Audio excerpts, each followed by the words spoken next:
President Lee Jae Myung is back on his diplomatic campaign, this time to India and to Vietnam to bolster partnership within Asia on the tech and trade fronts. With more press perspective today.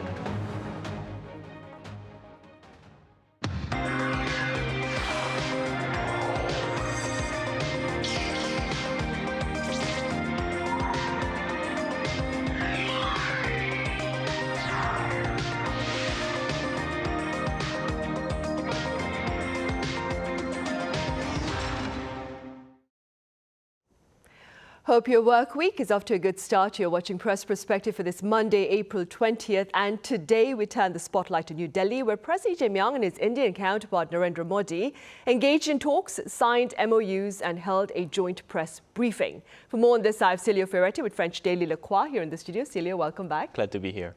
I also have Shreyas ready with American website NK News here in the studio as well. Shreyas, it's great to have you here. Thank you for having me. We shall start with you, Shreyas. Let's begin then with a bit of information about the issues on the agenda of this latest summit meeting between these two leaders. So much of the summit, or much of President Lee's visit, was going to be defined by the economy, as always, which has long been the crux of the special strategic partnership between the two countries. And so particularly in key areas of mutual interest, for example, semiconductors, shipbuilding, AI, those are things that both countries have been focusing on.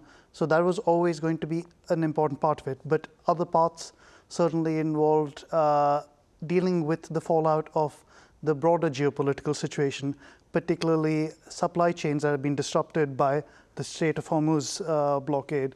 And both countries very much have an interest in it, as does much of the world. But also, I think both countries have been looking to promote international partnerships aimed at easing the situation and also building in resilience to deal with problems like these, stoppages like these. So for both countries ahead of the visit, this was the main factor. There are other areas of mutual interest, and I think ahead of the visit, there was talk about India also lending support for peace efforts in the Korean Peninsula, but that was perhaps always going to be more of a side issue compared to the economic factors. Right. That being said, Celia, the two leaders, they also held a joint press briefing, as I mentioned earlier, after their summit talks. Could you walk us through a bit of the key issues addressed during that particular press briefing? Right, the both head of state really put the emphasis on cooperation between India and Korea. As Shreyas mentioned, cooperation on energy is one of the key elements of that press briefing. They want to cooperate also to maintain and deepen resource supply routes for both countries. As we just said before, the current situation makes it a lot of vulnerabilities for both economies to access oil, to access certain minerals, certain resources for the industries, and both countries really want to deepen that relation to make sure both countries can continue to thrive in the years to come despite the global uncertainties these days. And also they want to cooperate on specific economic issues, which is shipbuilding and high technologies, for example. So shipbuilding really represents the industrial part of the economy, which is strong in both countries, and on the high tech, which is two main key element of both economies, both in India and in South Korea. They want to continue working on semiconductors, on AI, and President Lee Jae Myung said India is the best, optimal partner for Korea to work with. So all these industries, they're trying to also nurture bilateral trade. Right now, the trade is $26 billion a year, and they want to increase it to $50 billion in the year 2030. So to help that growth, they also want to increase financial cooperation, especially to make Korean companies build more infrastructure in India, build more factories, and same for Indian companies to build more here in Korea. And another part that is quite interesting also is the cultural part. Narendra Modi said K-pop, K-drama, and also K-pop is increasingly popular in India. So they really want to also build on that and also maybe export more of Indian cultural products. Movies, for example, are getting popular worldwide these days, but now we might see more of Indian movies in Korea. So there's also this part that will, I would say, will keep on increasing as much as the Indian cultural content or Korean cultural products are getting more popular worldwide. Right, and as I mentioned before the start of our panel discussion, Shreyas, I grew up watching quite a bit of movies from Bollywood. Shreyas, what were some of your takeaways from the joint press briefing? It was an interesting press briefing. I think the leaders were very keen to highlight the shared bond, the similarities, and what is quite interesting at times because Prime Minister Modi at one point referenced the millennia of connections between two countries, essentially talking about legendary Queen Ho Hanguk in Korea and her connection to India. And they tried to link that into the cooperation in the present, where both countries have many similarities, to be honest. But at the same time, there has been quite a lot of distance and to some extent, lack of mutual awareness over the past few decades. But these two leaders wanted to stress that at this stage, with the world situation as it is, it was a time for more cooperation between these two rising powers, which have, as Celio and I have already mentioned, quite a few areas of mutual interest. And so there were a few, I think economic cooperation, of course, was the standout. As Celio mentioned, the tech aspects, particularly AI, the high technology aspects, shipbuilding, semiconductors, that's where they really want to drill down and make the most of their mutual strengths as well as needs in these areas.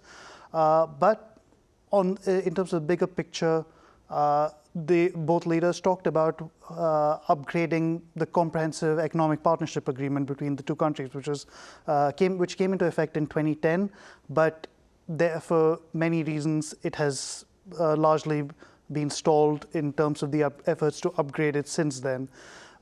So that was one thing that they really wanted to kind of drive forward, and now that hopefully they'll be more on the same page, the idea is within about a year, they want to actually finally upgrade that to the next level. And along the way, apart from the economy, as Celio mentioned, there were so many other factors.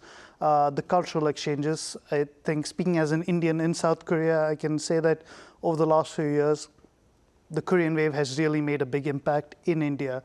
And I think what both sides would really want to do is make sure that that grows in both directions. The cultural exchanges, the understanding, the people-to-people exchanges is something that they want to drive forward more, and through that build a longer lasting relationship, something that can survive the ups and downs of political changes. Right, for sure. Celio, this particular state visit to India marks the first by a South Korean leader, I believe, in 8 years. What do you suppose makes this visit so important for President Lee Jae Myung? Yeah, I would say the visit is significant for President Lee Jae Myung for several reasons that really signal a strategic shift in South Korean diplomacy. First, as you said, it's the first time in 8 years by a South Korean president. It is also the earliest state visit to India since the administration was launched. And that's not accidental. I would say it really reflects that Lee Jae Myung is putting the priority on India. It's a clear message for New Delhi that the partnership is, as he said, the optimal one, and they really want to work because they have common interest. But also, Lee Jae Myung is also starting what is a South Korea Global South diplomacy, trying to reach out to other countries in the Global South. India is not just one of the partners. As Lee Jae Myung said, it's the leader of the South, and it's a key partner to have in the region. So it's about positioning South Korea towards those countries, try to find ways to cooperate and bring benefit for both countries. And economically, the ambition for Seoul are quite bold. Seoul wants to reach 50 billion, as we said, in bilateral trade with India. And that's it's ambitious, we can say, but it's possible, as we say, through shipbuilding, through AI, through high technologies. But also, one thing that is quite interesting for India is also the defense sector. India is really keen on modernizing its army, expanding its army, and that's a sector which a lot of countries already try to deal with India. France, a couple of months ago, also did the same, selling planes, aircraft to India. So this also strategic aspect, defense aspect, is really important in the region. And Korea nowadays is positioning itself as a world-class arms supplier. So there's also maybe future market for Korea there. And both countries, I believe, can also exchange on that matter, on defense, and that would be also maybe beneficial for South Korea for its own defense in the future. Right. And with regard to India, Shreyas, what more can you tell us about the importance of this particular interaction with the South Korean counterpart for Indian Prime Minister Narendra Modi? So a big part, of course, as mentioned earlier, is that these are two countries that are vying to be leaders of the middle powers. They're looking to forge relations, forge a stronger presence on the world stage. And for Prime Minister Modi, he's the leader of a country that has long tried not to take active sides when it comes to battles between superpowers. Now, India has its own reasons for that, and at the moment it's going through its own changes, its own dilemmas related to how to deal with that. But the best solution to that has always been forge partnerships with other countries. And South Korea, both India and South Korea really see viable opportunities in each other's markets in particular. So there's room for investment. And Prime Minister Modi would really like to see more investment from South Korea in India. This is something that's already been going on over the last 3 decades, but there's still a lot more room to grow. And certainly a lot of South Korean companies, and as President Lee mentioned, the South Korean government itself is also keen to target the Indian market more. And at the same time, Prime Minister Modi has his own signature Make in India initiative. So he wants to emphasize Indian production, Indian manufacturing.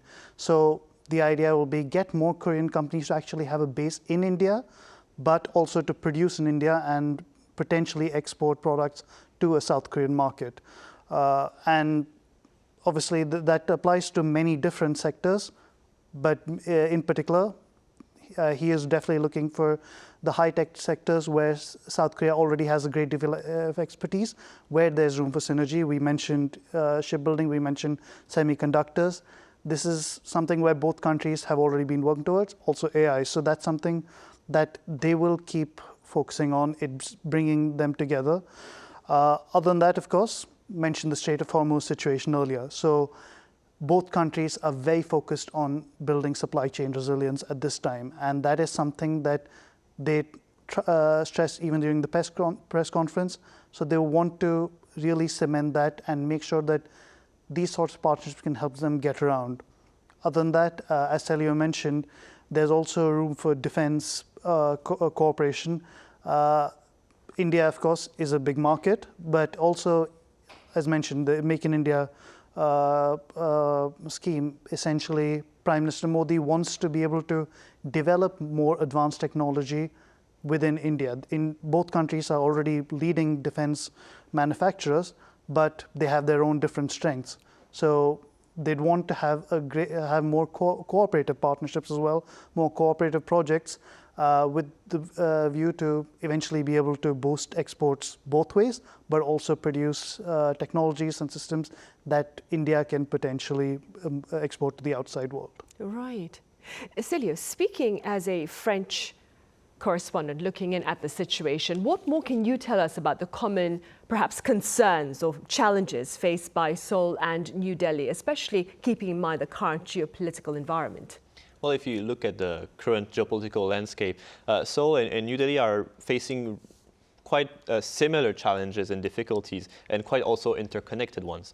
First, as Shreyas mentioned, there's a supply chain vulnerability problem. Both countries operate in a world where energy routes are under threat, and we see it especially now with the Strait of Hormuz crisis. And neither nation can afford to depend too heavily on foreign imports for their own economies, because it will bring more instability to our economy in case of a crisis. That's what we're seeing right now. So they're both vulnerable to the same shocks. And second is the technology politicization issue. And what also Shreyas mentioned is the wanting to have a sovereign technology and economy. Strategic technologies are increasingly weaponizing geopolitical competition. South Korea is trying to diversify its manufacturing beyond concentrated geographies. So, for example, not to depend too much on the US, especially for defense, trying to bring Korean-made weapons for the Korean army, and India is also trying the same, and India also needs to reduce its dependency on foreign suppliers. I mentioned France before, but it's something right now India needs, but India doesn't want to keep on relying on France to have aircraft, for example. And that goes for the defense sector. That goes also for the industrial sector. As Shreyas mentioned, India is looking at Korea for technologies, also to try to nurture its own technology. And Korea is also doing the same, trying to have better supply routes for rare materials, rare earths, to continue to have a stable and safe route to supply its economy. And I would say this is a broader Indo-Pacific challenge. Both are maritime democracies relying heavily on maritime imports, and they really need a geopolitical landscape where the free commerce is ensured, and that's being more and more threatened to these days. So they both are in the same optics to continue to have free trade routes, open trade routes, to keep their economy alive, both to import but also to export to other countries. Right. Shreyas, perhaps I should have started by asking you this question, but could you walk us through the ties between South Korea and India over the years? I mean, like you, quite a number of people have voiced surprise at the reality that ties between the two countries have not advanced as rapidly as they could have. Yes, I think it's quite amazing considering how similar these countries are and how similarly they've really evolved post-independence, that it's only in the last few decade or so that they've really started coming closer. And I think I'd like to go back to the post-independence years for both countries. South Korea got its independence 15th August 1945. India did exactly 2 years later, 15th August 1947. And a newly independent India was played a leading role in the UN Temporary Commission that oversaw elections in South Korea in 1948. So India was at that point quite involved in the Korean Peninsula, and when the Korean War started, India was one of the first to join in, not for military support, because that was against India's principles, but to offer assistance in other ways, medical assistance, humanitarian assistance. And that neutral role of support continued even after the war with repatriation. But after that, things started falling a little, not falling apart, but at least start fading into the background more. For one factor was then President Syngman Rhee was a little mistrustful of India's socialist ideals. So there was some distance there. And then both countries, the priorities changed a little bit as both countries essentially start focusing more on domestic matters as well as conflicts with their neighbors. So over the next few decades, things didn't really evolve that much. They mostly stagnated. Yes, they established diplomatic relations formally in 1973, but it mostly was in the background, low priority for both countries until the early 90s, when you had a newly democratic South Korea and India opened up its market through liberalization reforms as well. So that gave impetus for a new phase in the relationship built on economic exchanges, built on particularly a lot of South Korean companies started coming to India 30 years ago. And that formed the basis for a greater increase in the trade relationship, at least to some extent. But the political differences, not at least, there weren't as much of a political focus for both sides.